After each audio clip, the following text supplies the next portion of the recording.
अदानी प्रकरणी आणि एप्स्टीन फाईल्समुळे पंतप्रधान घाबरलेत. देशाला घाबरू नका असं सांगतायत, मात्र ते स्वतःच घाबरलेत. राहुल गांधींचा पंतप्रधान मोदींवर निशाणा. सध्याच्या परिस्थितीवरून घाबरवण्याचा प्रयत्न करणाऱ्यांवर लक्ष ठेवा. सोशल मीडियावरील विरोधकांच्या प्रचाराला आक्रमकपणे उत्तर द्या. पंतप्रधान नरेंद्र मोदींच्या मंत्र्यांना सूचना. सूत्रांची माहिती. परराष्ट्र मंत्री एस जयशंकर यांनी घेतली पंतप्रधान नरेंद्र मोदींची भेट. संसदेच्या कार्यालयामध्ये ही भेट झाल्याची माहिती. दोघांमध्ये सध्याच्या गॅस तुटवड्यावर चर्चा झाल्याची माहिती. देशभरातील गॅस तुटवड्यावरून आता संसद परिसरामध्ये विरोधकांचं आंदोलन. राहुल गांधी, प्रियंका गांधी या आंदोलनात सहभागी. केंद्र सरकार विरोधात यावेळी जोरदार घोषणाबाजी. राज्यभरातील गॅस तुटवड्यावरून नागपुरात काँग्रेसचं आंदोलन. सरकार विरोधात जोरदार घोषणाबाजी. सिलेंडरचे दर कमी करा, सिलेंडरचा वेळेत पुरवठा करा अशी काँग्रेसची मागणी. अमरावतीमध्ये पोलीस बंदोबस्तात गॅस सिलेंडरचं वितरण. तर भारत गॅस कंपनीकडून घरपोच सिलेंडर देण्याच्या सूचना. ऑनलाईन बुकिंग करणं यासह कठीण असल्यानं नागरिकांना, ग्राहकांना याच ठिकाणी मोठा त्रास होतोय. कोल्हापूर शहरामध्ये सलग तिसऱ्या दिवशी गॅस सिलेंडरसाठी ग्राहकांच्या रांगा. पोलीस बंदोबस्तात गॅस वितरण करण्याची वेळ. कायदा आणि सुव्यवस्था राखण्यासाठी पोलीस बंदोबस्त.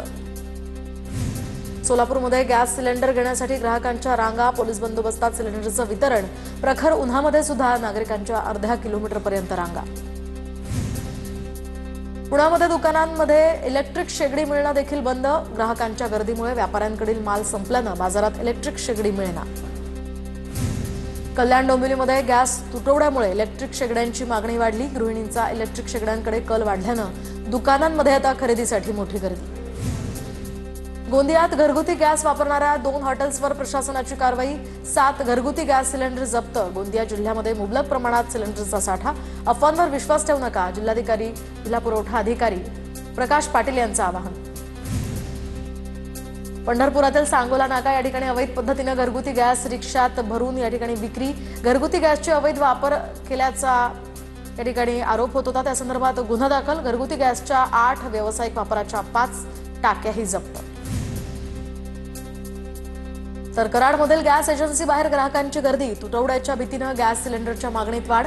गॅस तुटवड्याच्या मागणीमध्ये 100 ते 200 सिलेंडर्सची वाढ. नंदुरबार जिल्ह्यामध्ये व्यावसायिक गॅस सिलेंडरचा पुरवठा 4 दिवसांपासून ठप्प. लग्न समारंभामध्ये तयारीवर सुद्धा गॅस टंचाईचं हे सावट. नाशकातील लासलगावमध्ये रमजान या महिन्यामध्ये गॅसचा तुटवडा. तर हॉटेल बंद करण्याचीही वेळ. गॅस अभावी इफ्तार पदार्थांच्या तयारीमध्ये अडथळे. गॅसचा तुटवडा असल्यामुळे हॉटेल व्यावसायिक अडचणीत. अहिल्यानगरच्या बाभळेश्वरमध्ये गॅस सिलेंडरसाठी नागरिकांची गर्दी. गॅस सिलेंडरसाठी नागरिकांच्या रांगा. पोलीस बंदोबस्तात आता गॅसचं वाटप. रायगडच्या महाड शहराला मुबलक पुरवठा आहे. ऑनलाईन बुकिंग जास्त प्रमाणात होत असल्यानं नागरिकांमध्ये भीती. महाड शहरातील गॅस ग्राहकांना पुरेपूर गॅस मिळणार. एजन्सी व्यवस्थापकांची माहिती. कल्याणच्या कृषी उत्पन्न बाजार समितीमध्ये शेतमालाची विक्रमी आवक. युद्धामुळे निर्यात बंद असल्यामुळे बाजार समितीमध्ये आवक वाढली. भाजीपाल्यासह फळ आणि फुलांचाही भाव घसरलाय. उरणमधील जेएनपीए बंदरावर 3000 कंटेनर अडकले. कंटेनरची गैरसोय होऊ नये म्हणून जेएनपीएकडून व्यवस्था. 15 दिवसांसाठी पार्किंग चार्ज मोफत. नागपूरमध्ये शालेय पोषण आहार योजनेवर गॅस टंचाईचं सावट. शाळांकडे केवळ पुढील 15 दिवसांचाच एलपीजी सिलेंडरचा साठा. 2,78,000हून अधिक विद्यार्थ्यांच्या मध्यान्ह भोजनावर गदाळण्याची शक्यता. घरगुती गॅस दरवाढी विरोधात व्यावसायिक या ठिकाणी आघाडीचं, महाविकास आघाडीचं राहता तहसील कार्यालयासमोर आंदोलन. तर गॅस सिलेंडरला हार घालून केंद्र सरकारचा निषेध. आंदोलकांकडून केंद्र सरकार विरोधात घोषणाबाजी. कल्याणमध्ये महागाई विरोधात काँग्रेसच्या आंदोलनावेळी कार्यकर्त्यांमध्ये वाद. तर काही काळ आंदोलनस्थळी गोंधळाचं वातावरण. मध्यस्थीनंतर कार्यकर्त्यांमधला वाद मिटला. जळगावच्या मुक्ताईनगर पोलीस प्रशासन अवैध धंदे रोखण्यासाठी ॲक्शन मोडवर. तर पोलिसांनी ठिकठिकाणी बॅरिकेडिंग आणि चौक्या उभारल्यात. परप्रांतीयांची लूट थांबवण्यासाठी पोलीस सतर्क. नंदुरबारमध्ये घरगुती गॅसवर चालवली जाणारी 80 वाहनं जप्त. आरटीओची मोठी कारवाई. घरगुती गॅसचा गैरप्रकार थांबवण्यासाठी प्रशासनाकडून ही विशेष मोहीम हाती.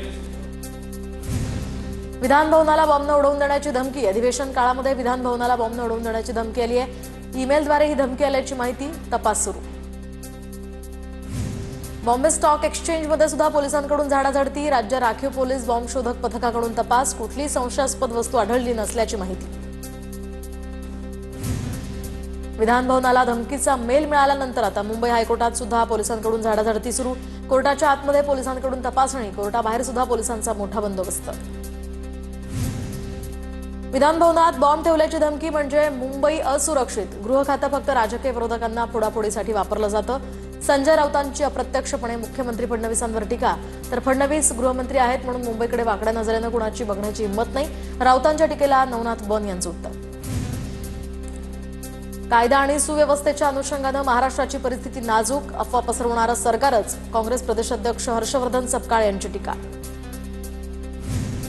प्रश्नोत्तराचा तास भाषण करण्यासाठी नाही, प्रश्नोत्तराच्या तासामध्ये छापील उत्तराच्या अनुषंगानं प्रश्न विचारा. मुख्यमंत्री देवेंद्र फडणवीस यांच्या विधानसभेमध्ये आमदारांना सूचना.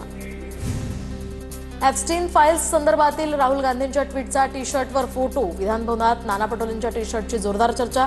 टी शर्टवरील मजकुरातनं मोदींवर सुद्धा टीका. आमदार रोहित पवारांनी संसदेमध्ये राहुल गांधींची भेट घेतली आहे. अजितदादांच्या विमान अपघाताच्या मुद्द्यावर संसदेत चर्चा व्हावी. रोहित पवारांची राहुल गांधींकडे मागणी. अविश्वास प्रस्ताव फेटाळल्यानंतर लोकसभा अध्यक्षांचं निवेदन. विरोधी पक्षानं नियमानुसार बोललं पाहिजे.